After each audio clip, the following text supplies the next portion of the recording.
Hi, welcome. Today I am doing an update for my 11th grader. We are at the end of the semester for 2023. I'm going to give you an idea of where he is at with all his subjects and his dual credits.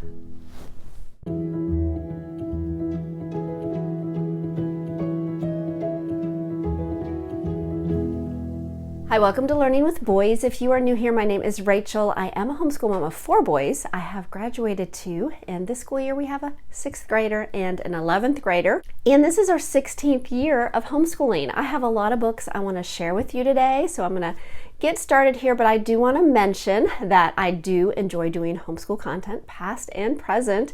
So if you have not subscribed, I would love for you to join us. And if these videos are helpful in any way, please give it a thumbs up. That would encourage me so much.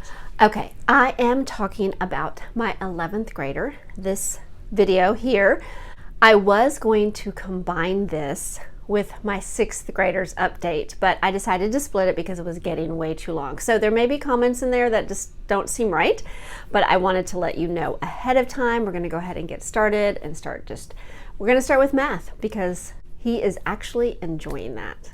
For my high schooler, we are doing math UC. Also, he is doing geometry, and it is going really well. He is doing well on the tests. He is happy about that. Now, I may have mentioned this before, but I feel like I've always heard you do well in algebra or you do well in geometry and you like one or the other, but he did okay in algebra. I mean, it was not like, A+ student here, but he comprehended and he made it through. But this, he's like acing. He really is enjoying geometry. So I wanted to share that with you. For language arts, he is doing the Fix It also. He's doing book 6. I'm going to link a picture right here because I think his books are upstairs. He does have a desk in his room sometimes he works at. And that is going well. That is a good fit for him. I did use something different last school year that I used for one of my other boys that worked well, but I think Fix It works better for him. We also are doing the structure and style, year 1, level C. Now, we've talked about this the last couple years because I'm splitting this into 2 years. Well, he is taking a couple dual credits and they are very time consuming. One of them, he actually does some writing and some note taking with. And after several weeks, probably a month into the school year, and once he started the dual credits a little bit later, I realized we were going to have to set this aside to keep up with everything. And I'm okay with that. I did tell him things will slow down this next semester, so we're going to pick this back up. So he did get a few weeks into this, but this is his 2nd year working on this. So I did want to share that of how that is going. For science, let me mention also this is sort of quote unquote his literature because it is a curriculum all in one. I've mentioned this in a lot of my videos. We are enjoying it. The Pilgrim's Progress, there are questions and answers at the end of each chapter with different levels. Like some of them, my 6th grader, I'm doing this together. I don't know if I mentioned that with my 6th grader. And then they have deeper questions. Right now, we're just doing them orally. We just really discuss different things. I don't pick every question out every single time. I do enjoy that they have throughout the chapter, the chapter you're reading, there's scripture that we pull out our Bibles and refer to see, and it's amazing how it all correlates together. And it is helpful that we are familiar with this story. So this has been really good, and it's just encouraging every time we sit down. Now, we don't do that every day. I really wanted to get it through it this semester, but that is not happening as busy as my high schooler is. So I'm hoping once things slow down that we can finish that up pretty quickly. Now, for science, he is using the Masterbooks Astronomy. And that is going good. We are still on the very first book. I think he'll finish that up this semester. And then they have a couple videos and another smaller book. Now, this book is thick, full of a lot of deep information. I didn't even know you can know so much about astronomy, but it's been good. I mean, it's hard to soak in everything. He is doing this because he needed 1 more year of science, and he was interested in astronomy. They did have a chapter on, they did talk about telescopes, and then they had a chapter on I think more about buying one and what kind you should get. We skipped that chapter. We just felt like we just need to keep moving on, and it wasn't something we were going to do in the near future. So, but it has been good. It's definitely a high school thick book. So, and then there's questions and answers that he does along with this, along with the book. Now, he is also using the Heart of Dakota History, US History 2. He does have his US History credit. So let me explain. And I think I'm just going to give him a half a credit this school year because he is going to go ahead with the books and he's not going to do the notebook pages. It's more like a Charlotte Mason, like I mentioned with my 6th grader style curriculum. So there's notebook work, there's narrations, there's just filling out things. We're not doing any of that. I didn't even buy the notebook, but I wanted him to read through and listen through US History too. So I'm going to just share a couple of the books. I do have in the introduction of what we're using for 11th grade. I think I mentioned every single book he's going to use this school year. He is on this one, American, The Last Best Hope, Volume 2.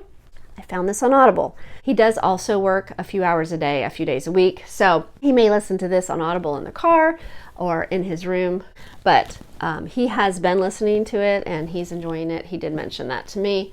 He started this book this year, Mystery of History, Volume 4, and this is going really well.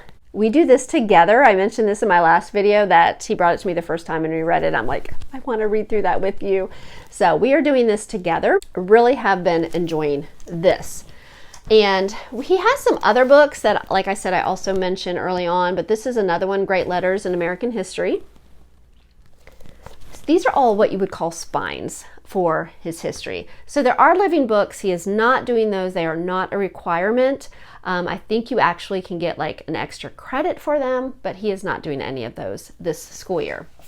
He also has a devotional guide from Bob Schultz. He does that. His might be twice a week. I'm not sure. I know it's once, at least once, but for some reason I'm thinking it might be twice a week. I always find him reading this. So I know he's enjoying it because he's not my reader, but he does read it and sometimes tells me what it was about. So in the history guide, in the U.S. History Guide, there are some other subjects that are scheduled. So he did the U.S. History from Heart of Dakota 1 last school year and did government and some other things in 10th grade. This school year, he has economics. I have a video about, we had to make some switches on that. It was included some videos from Masterbooks. It was just not a good fit for our family. I will link that video below. If you get a chance, I would look at it. I think it might help you decide on whether it's a good fit for you. We have moved from those to Economics for Everybody from Compass Classrooms, which is videos. So we're just sort of replacing that, but there is also some books scheduled in the Heart of Dakota Guide for Economics that we are going to continue with, and one of those is Money Matters for Teens. And then next semester, there will be 2 other books that I don't have in front of me, but they are the Uncle Eric books, which we really enjoy for government and economics. So they have been scheduled throughout the Heart of Dakota guides. I also want to mention right here that he is also supposed to be doing finance. It is listed in the Heart of Dakota guide this school year. And because of all that was going on this semester, I know it was half a credit. It is the Dave Ramsey, and my other boys have done it. So I am familiar with it. I know what it takes. So I'm going to let him start that this new semester. It is only a half a credit. So I just wanted to let you know that. And I will be putting that in the plan for next semester. He is also doing speech. I did mention a book that he read first, and this is also scheduled in the guide, and it was really good. Highly recommend it. This is what's next, The Secret of Great Communicators. There is DVDs, and then he also have scheduling of reading through this book. And I've only watched one of the DVDs, but it was really, really good. I'll have to talk a little bit more about this later. He's just sort of gotten into it, but I think it's going to be really, like when I was looking through this book, I thought it looked really good. So now he also does his own personal Bible time, but the dual credits he is taking is Old Testament and computer applications. And they have been going good. Like, he's doing fine in them. You know, it's just that learning process. My 2 older boys did some co-op classes, but they also did some dual enrollment. And I think it's all good experience. My other boys took their dual enrollments their senior year, though. This is his junior year, but he really wanted to start. He has some options of what he can take this school year and then his senior year. And this is sort of has been his goal. He's been my one son that sort of knew where his direction. So that is what we are working towards. This is a good experience for him to learn to balance, and I'm glad he can start here at home first. And before he does graduate and begin college, he'll have a better idea of how to balance and manage all the workload. All right, I hope this was helpful. And if you do have any questions, please link them below. I'll do my best to answer. And like I said, I will do sort of a planning type video for the new semester in the next few weeks. And maybe I could even answer some of the questions there. So I do appreciate you all watching. I hope you all have a wonderful week, and we will talk to you again soon.